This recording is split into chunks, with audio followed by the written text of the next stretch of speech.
Aujourd'hui, nouvelle vidéo New All MMA dans laquelle on va voir qui sont les futurs champions à l'UFC, quels sont les contenders qui plus tard seront des champions et quels sont les contenders qui vont potentiellement récupérer leur ceinture. Donc ici on a futurs champions pour ceux qui vont clairement récupérer leur ceinture ou récupérer une ceinture dans une autre division ou ceux qui sont des contenders et qui seront champions plus tard.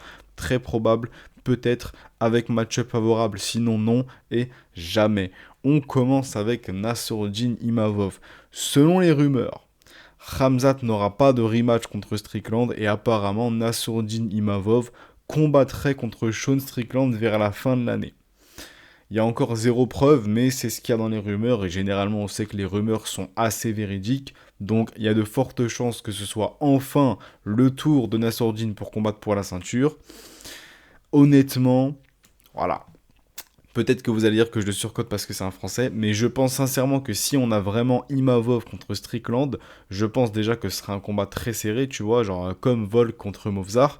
Et je pense honnêtement que je dirais que Imavov gagnerait ce combat, hein. Je pense que si Khamzat zombifié a fait quasiment du 50-50 en striking contre Strickland, avec tout le respect pour Strickland, hein, je pense sincèrement que Imavov va le bousiller. C'est vrai que je dis quand même que c'est un combat 50-50 parce que même si en striking, je dirais légèrement que Imavov est meilleur, n'oublions pas que en termes de défense, de striking, hein, parce que voilà, offensivement, oui, pour moi, Imavov est meilleur, mais défensivement, Strickland est meilleur. Donc on verra, mais je pense que ce serait une magnifique guerre de striking et j'aimerais beaucoup voir ce combat. Mais en tout cas, pour moi, Imavov est clairement un futur champion, soit à la fin de l'année, soit dans les années qui arrivent. Merab, est-ce que Merab va récupérer sa ceinture?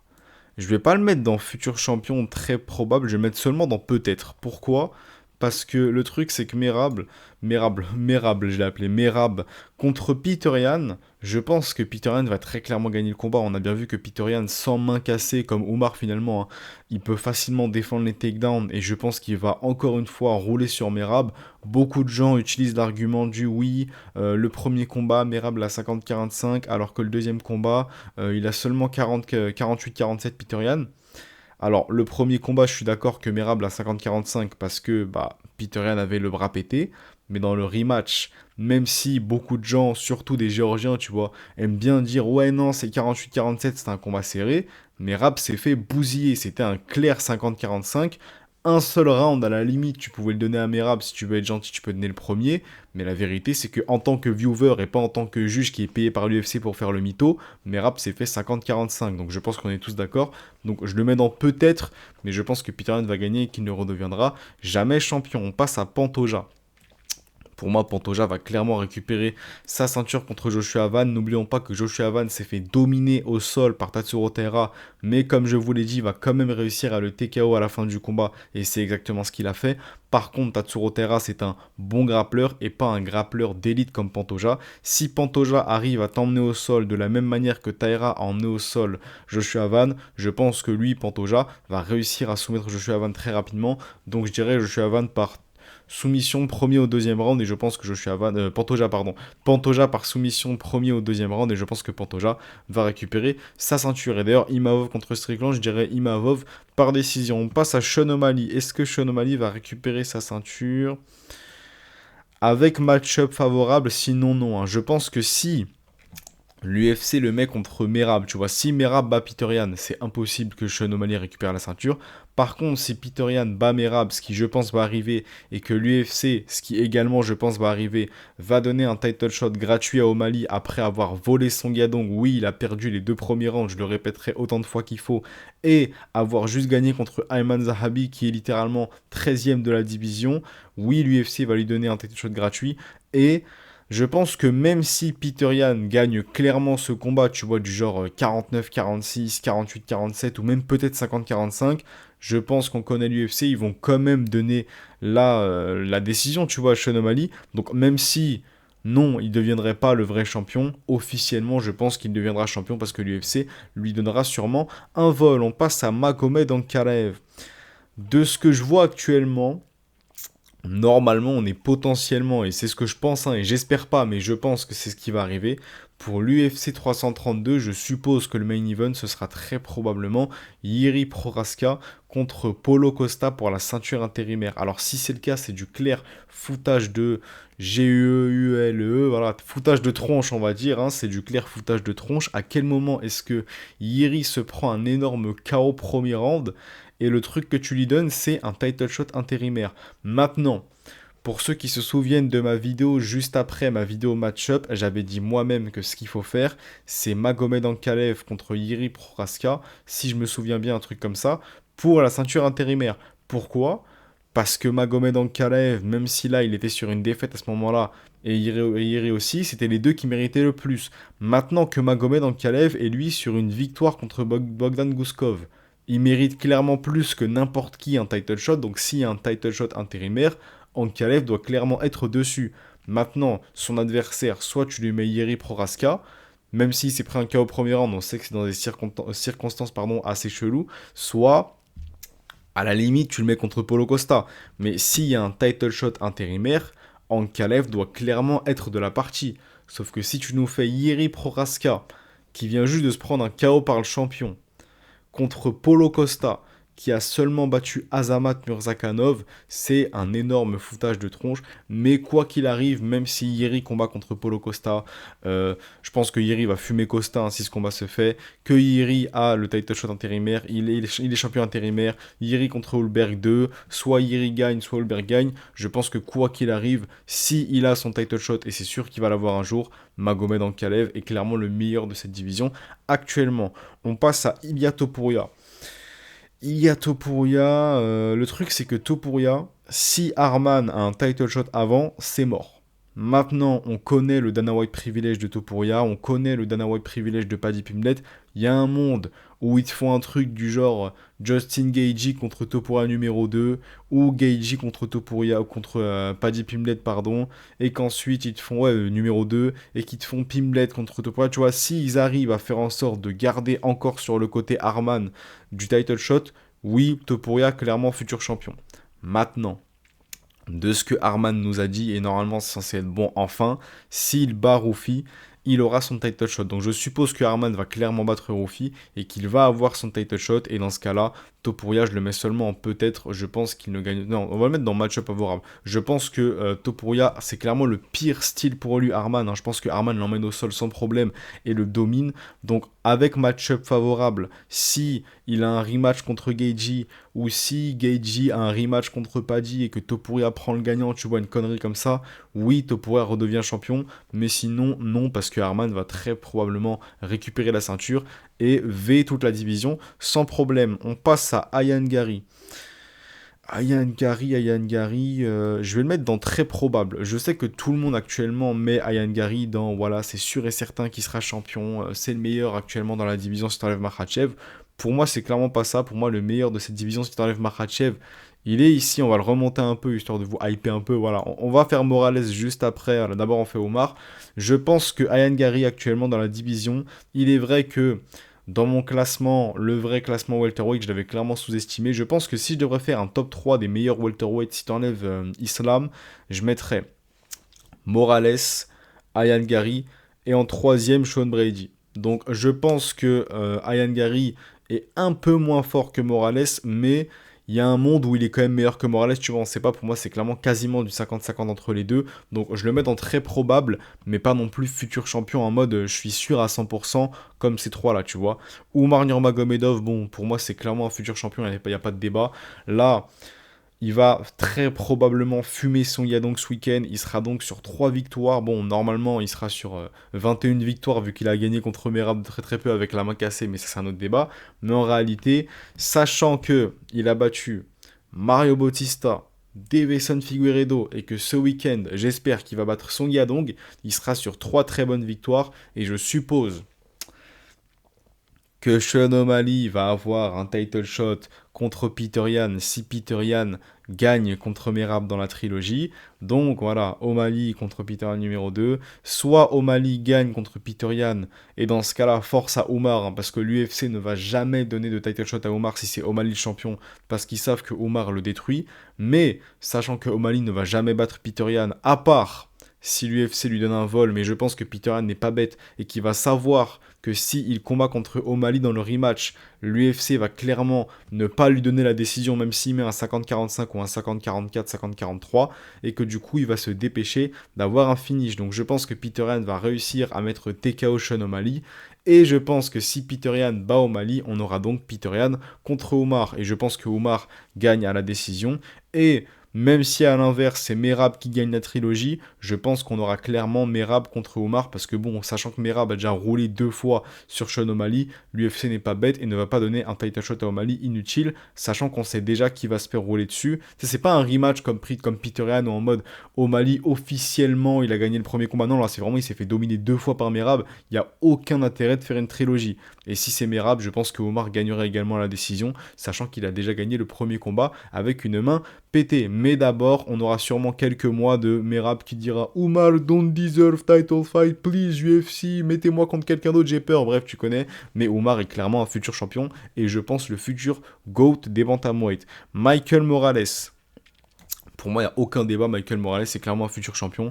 Comme je vous l'ai dit juste avant, pour moi, le meilleur de la division, si tu enlèves Makhachev, c'est clairement Morales. Et d'ailleurs, je suis content qu'il y ait de plus en plus de combattants comme Sean Brady ou encore Arman, si je me souviens bien, qui sont d'accord avec moi et qui disent qu'il est vrai que le meilleur, justement, test, le pire test pour Makhachev, c'est clairement Michael Morales. Il y en a plein qui parlent de Prates ou de Ian Gary. On sait tous que Ian Gary et Prates se font rouler dessus. Ian Gary qui s'est pris un 49-46, Prates qui se prendrait une soumission, je pense, clairement, un Dark premier round, un truc comme ça. Mais Morales, sachant qu'il est plus lourd, qu'il est meilleur en judo et qu'il a un striking qui est beaucoup plus puissant, enfin, pas en termes de technique, Prates est meilleur, mais en termes de KO power, je pense que Morales est meilleur. Je pense que c'est clairement le pire pour Islam. Et actuellement, si tu enlèves Islam, je pense que c'est le meilleur de la division. Donc je pense que c'est clairement un futur champion. On passe à JDM. Le problème, c'est qu'il y a quasiment personne que je peux mettre dans jamais, en fait. Je vais retirer le tiers jamais, parce qu'il y a toujours cette possibilité, tu vois, d'avoir des match-ups ultra favorables, en vrai. Parce que JDM, je pense que même si je l'aurais mis dans le tiers jamais, il y a quand même la possibilité qu'il ait des match-ups favorables. Imagine, allez, qui est le champion welterweight actuellement? C'est Islam. Quoique, il est vrai qu'en vrai, j'aurais dû laisser. Voilà, JDM, n'importe qui, en vrai, il se peut fumer là actuellement. Genre, en gros, si, attends, on va le remettre, voilà, hop, jamais, point. On va le remettre, alors, couleur de merde, voilà, bien rose, dégueulasse, hop. JDM, il part dans jamais, désolé, je me suis un peu emmêlé les pinceaux. Mais le truc, c'est que tu vois, par exemple, chez les bantamweight, si Peter Haney gagne et que O'Malley a un vol, tu vois, tu peux avoir des réflexions sur avec match-up favorable, sinon non. Pareil pour Topuria, tu vois, si c'est Arman qui a la ceinture, c'est mort pour lui, mais si c'est pas Arman, il fume tout le monde, tu vois. Mais c'est vrai que chez les welterweight, Islam est le champion, JDM ne bat jamais Islam. Si Islam perd contre Prates, Prates a déjà fumé JDM. Si Islam perd contre Morales, Morales fait ce qu'il veut à Jack Della Maddalena. Même si Sean Brady prend la ceinture, Sean Brady fait ce qu'il veut à Jack Della Maddalena. Genre, la seule possibilité pour que Jack Della Maddalena retouche à la ceinture, c'est que, je sais pas moi, Gabriel Bonfim et un title shot comme ça au hasard parce qu'il y a eu je sais pas combien de blessures. Donc, je pense que JDM, on peut le mettre clairement dans jamais. Arman Saroukian, ça part instantanément dans futur champion. Je pense que j'ai pas besoin de parler. Vous savez tous que pour moi, c'est clairement le meilleur combattant actuellement chez les lightweight. On passe à Aljamain Sterling. Le problème de Sterling, c'est qu'il vient d'assumer lui-même qu'il a refusé de combattre Jean Silva en short notice. Et le problème, c'est que si toi-même, tu te fais détester par l'UFC parce que tu as un style de combat assez ennuyant, et en plus que tu commences à refuser dès qu'il te donne un combat, frérot, on t'a pas vu dans la cage depuis je ne sais combien de temps. Tu vois, je crois que son dernier combat, c'était contre Youssef Zalal. Bon, c'était pas non plus il y a extrêmement longtemps, mais sachant qu'il dit lui-même qu'il veut juste un dernier combat pour le titre, voir s'il devient champion et après retraite, tu vois, parce qu'il peut devenir potentiellement double champion, sachant que Volkanovski va combattre contre Movzar, il faudrait que Sterling, lui, de son côté, ait une autre victoire assez importante, sachant que Liron Murphy est booké contre Vallejos, que Diego Lopez, il monte en lightweight. Je sais pas contre qui tu pourrais le mettre Sterling. Je pense qu'il aurait dû accepter de combattre contre Jean Silva ou contre Vallejos, parce que je crois qu'il avait aussi eu une offre contre Kevin Vallejos. Donc le truc, c'est que Sterling, je vais le mettre seulement dans peut-être, parce que je pense qu'il va réussir à avoir une victoire, tu vois, contre un contender random. Peut-être que pour le titre, on aura Movzar Evloev contre Sterling numéro 2 si Movzar gagne contre Volkanovski. Mais je pense honnêtement que Sterling contre Movzar 2, ce sera le même résultat, hein. Ce sera même encore plus dominant vu que Movzar est encore jeune et que Sterling, lui, il prend de l'âge. Et même hein, si tu fais Volkanovski contre Sterling, je pense que Volkanovski va gagner ce combat assez confortablement. Donc je mets peut-être, parce que ça reste quand même un très bon combattant, on ne sait pas, mais je pense que là, il n'y a absolument aucun match-up favorable de possible, mais on ne sait jamais. Max Holloway. Max Holloway, tu vois, c'est l'exemple parfait du avec match-up favorable, sinon non. Si là, après sa fausse victoire contre McGregor qui aurait dû être un no contest, et le fait s'était fait dominer pendant 25 minutes par Charles Oliveira, pour une raison qu'on ignore, l'UFC lui donne un title shot contre Gaethje, pas de souci, il devient champion. Dans le cas contraire, c'est fini. Tu vois, dans le cas contraire où il n'y a pas un title shot comme ça de n'importe où contre Gaethje, Arman le fume, Topuria le fume, Paddy Pimblett le fume, BSD le fume, Oliveira le fume. Enfin, frérot, Max Holloway se fait absolument bousiller par tout le top 6 de la division.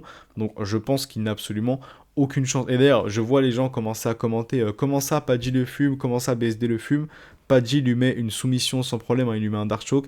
Oui, je sais que vous allez me dire, mais Oliveira, il a pas réussi. Oliveira, comme je vous l'ai dit 700 fois, a seulement essayé de soumettre Max Holloway en partant du dos.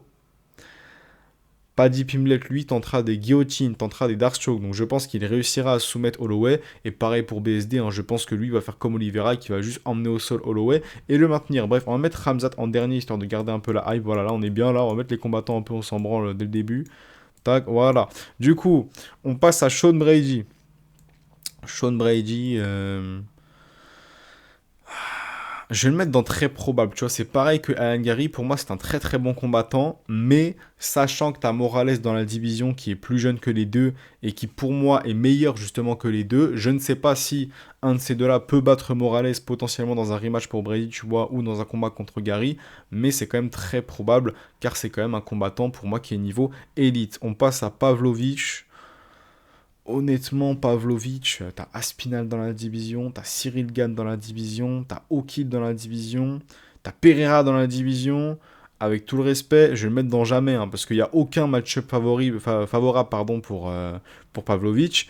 Sachant que c'est Aspinal le champion, Aspinal le redémarre facilement, je pense. Je pense que Gane le démarre facilement. Je pense que Okit l'emmène au sol et peut le TKO. On a bien vu que Volkov même l'a battu. Et je pense que Alex Pereira le battrait, tu vois, potentiellement. Je suis pas sûr pour Alex Pereira, vu qu'il n'arrive pas du tout à combattre en heavyweight. On verra dans son prochain combat en heavyweight. Mais je pense que Pavlovich ne sera jamais champion. GDP, c'est exactement la même chose que Max Holloway. Avec match-up favorable, sinon c'est mort, hein. Si là, pour aucune raison, il saute par-dessus Imavov et a un title shot contre Strickland. Il y a un monde où il gagne, même si je pense que le Strickland motivé d'aujourd'hui est clairement meilleur que le Strickland qui a combattu GDP lors de ses deux premiers combats. Et je pense qu'il ferait une performance similaire au premier combat et gagnerait, parce qu'il faut dire la vérité, Strickland a gagné le premier combat contre GDP. Donc avec match-up favorable, si là il combat contre Strickland, il y a un monde. Mais si Khamzat récupère la ceinture ou si Imavov récupère la ceinture, c'est fini. Pour GDP, on passe à Manel Kape. Pour moi, Manel Kape, c'est clairement un futur champion, hein. Je pense que Pantoja va récupérer la ceinture contre Joshua Van.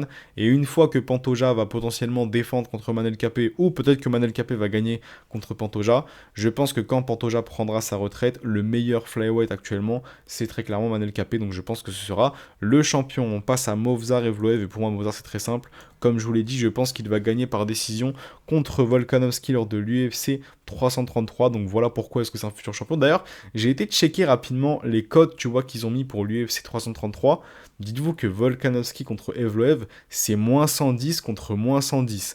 Ça fait tellement longtemps qu'on n'a pas eu un title shot où genre les codes sont serrés exactement les mêmes. Je suis trop hype. Il y a un monde, je connais l'UFC, tu vois, où au fur et à mesure que le combat approche, je pense que potentiellement, ils vont mettre très légèrement favori Evloev, mais ce serait cool, tu vois, que les cotes de paris restent les mêmes, parce qu'en vrai, même si je parie pas, tu vois, et je vous invite à ne pas parier, c'est de la merde, enfin, c'est mauvais, quoi. Le fait de juste voir les cotes et de se dire, ok, lui c'est le favori, lui c'est pas le favori, et quand tu vois des big underdogs et tout, genre typiquement à l'UFC 330, il y a eu tellement d'énormes underdogs, je pense que ça augmente encore plus la hype. On passe à Diego Lopez.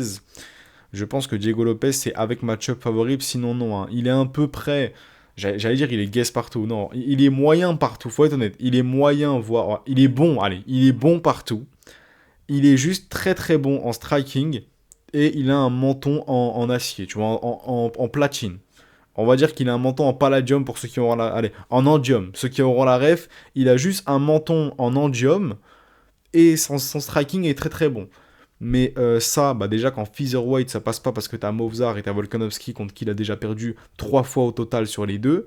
Et en lightweight, bah frérot, Arman, il fait ce qu'il veut de Lopez. Topuria, pareil. Oliveira, pareil. Max Holloway, je pense qu'il gagnerait une guerre de striking. Gaethje, pareil. Donc je pense que le fait de monter en lightweight, c'est le pire truc possible pour Diego Lopez. Mais on verra bien. Mais je pense que, à part s'il a un match-up favorable du genre Oliveira qui fait le gogol et qui veut faire comme contre Topuria striker et qui se prend un KO, c'est tout, tu vois. Bref, on passe à Volkov. Volkov, honnêtement, je le mets également dans jamais, hein, sachant que t'as Cyril Gane et Aspinall dans la division et même Josh Okit ou encore Rizvan Kuniev qui va combattre contre lui.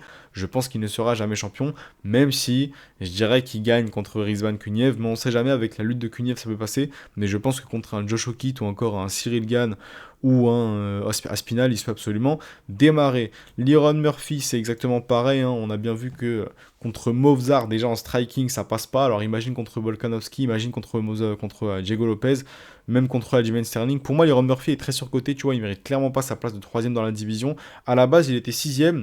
Dites-vous qu'il est monté troisième dans la division en battant Aaron Pico. Donc vous comprenez pourquoi est-ce que sa place de troisième est très clairement surcotée. Pour moi, il est à peine niveau top 6, top 7, tu vois, donc on verra bien. Mais je pense qu'il ne sera absolument jamais champion. On passe à Brandon Royval, pour moi je le mets également dans jamais. Sachant que t'as Manel... Quoique, attends, on va le mettre dans avec match-up favorable, sinon non.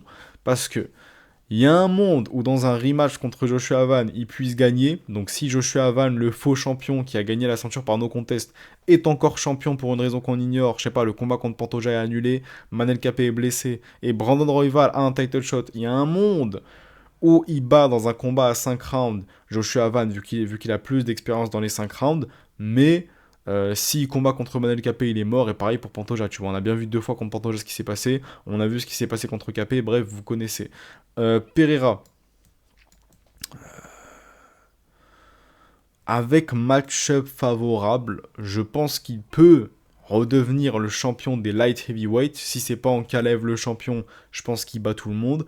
Maintenant, 600 heavyweight, à part si Cyril Gane, il a v'là les staphylocoques, il a un HP, tu vois, dans la cage, oui, Pereira peut gagner. Ou potentiellement, on sait pas, tu vois, si Pereira arrive à se réhabituer à ce poids, enfin, à s'habituer, parce qu'il a jamais réussi à réellement s'habituer à ce poids heavyweight, peut-être qu'en combattant justement dans un rematch contre Cyril Gane, il pourrait gagner, tu vois, même si, bon, je pense que Cyril Gane le détruit une deuxième fois. Par contre, contre Aspinall, il a aucune chance. Donc, avec match-up favorable, oui, pour les light heavyweight. Heavyweight, c'est une histoire différente. Carlos Prates, on va mettre peut-être. Pourquoi? Parce que même s'il va combattre contre Islam, qui est clairement pas un match-up favorable, il y a quand même ce 1% de chance, tu vois, qui mette un KO à Islam. Maintenant, s'il met pas de KO à Islam, je le mets quand même dans peut-être, tu vois, parce que je pense que dans un rematch, à la base, il est vrai que je me disais que dans un rematch, il gagne contre Gary, mais je pense maintenant que dans un rematch contre Gary, c'est du 50-50, tu vois, donc j'aimerais bien voir ce rematch un jour. Maintenant, contre Morales, je pense qu'il perd, donc je le mets dans peut-être parce que, sachant que les meilleurs contenders de la division après, si Islam prend sa retraite, ce sera clairement Morales, Gary et Brady. Je pense que Prates perd contre les trois, tu vois.